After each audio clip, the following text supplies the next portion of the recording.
brother knew another famous song that he made famous. I'll tell you a little bit about that song. And you say, what on earth has that got to do with Tom Ashley? And I'll try to tell you. It's Amazing Grace. Many of you may already know this, a little bit of history. I'll just give you a little bit of history of it.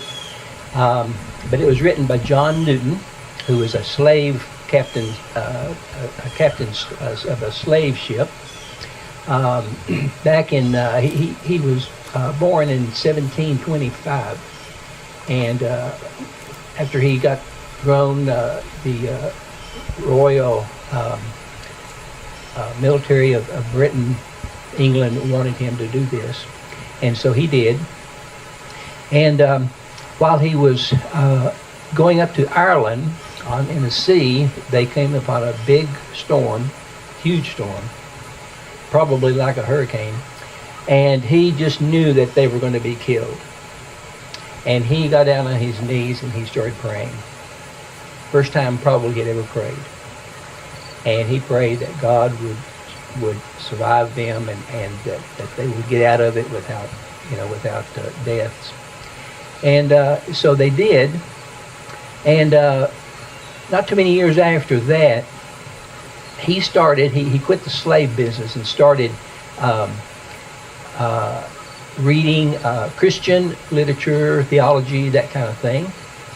And then he decided that he wanted to write a poem about his conversion experience. And he did. The poem that he wrote was written because he used it for a sermon that he preached at his church, and that church was a Church of England church, which is an offshoot of the Catholic Church. So this song wasn't written by a Baptist or Methodist or a Presbyterian. It was written by a Church of England priest. Let's jump down through history to the early 1930s and so forth, later 20s. And my granddad, Tom Ashley, really loved that song. I can remember him singing that with my mother over in Saltville, Virginia.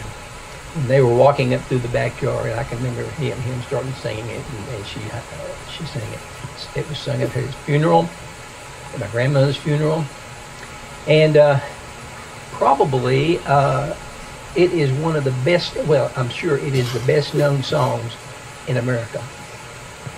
There is a writer that has done a survey that has estimated that it is sung about over 10 million times a year.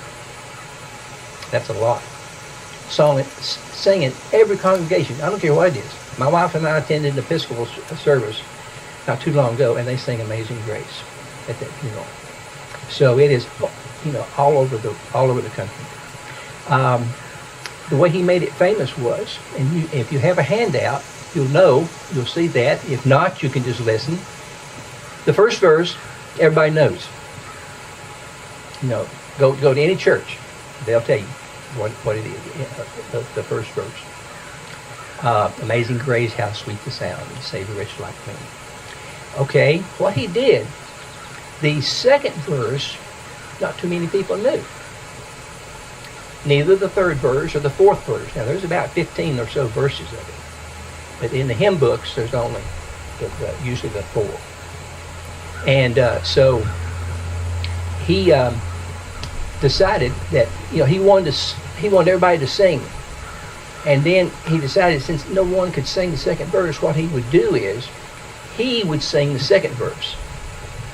And then after that, the audience, congregation, whatever, would sing the chorus again, which is the first verse. So the first verse is the chorus, basically, is what he ended up with. And every other verse, he would sing the chorus. So the audience would come in and sing the second chorus. That's what we're going to do right now. Okay?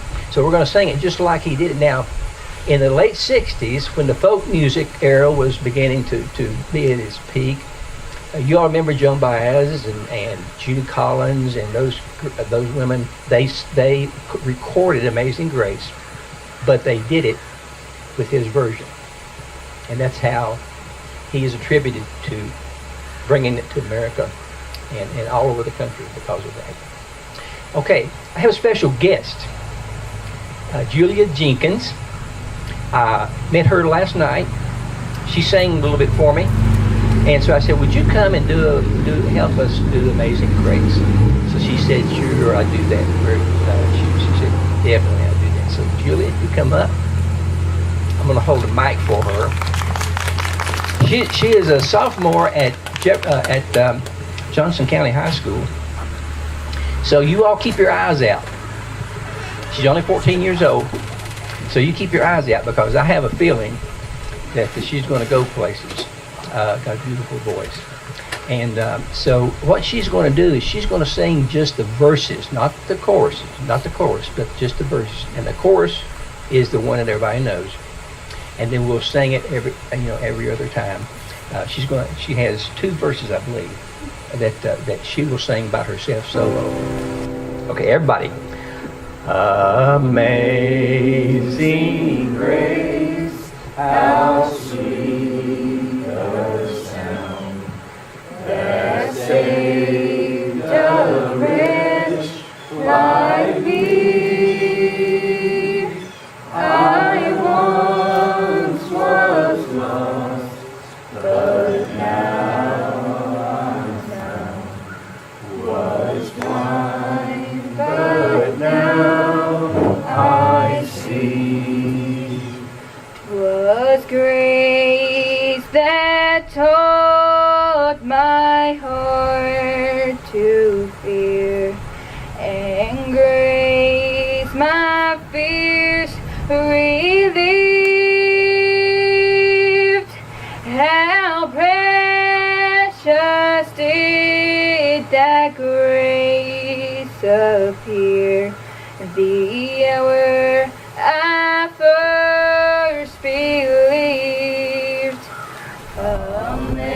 Amazing grace, how sweet the sound that saved a wretch like me. I once was lost, but now I'm found. Was blind, but now I see. When we've been there 10,000 years, bright shining as the sun, we've known there's days to sing God's praise.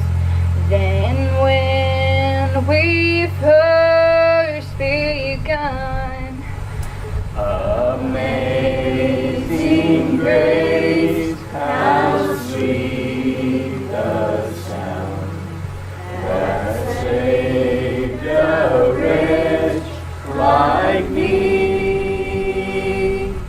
I once was lost, but now I'm found. Was blind, but now I see. Thank you. I want you to go out this Sunday and find a Church of England to join up with.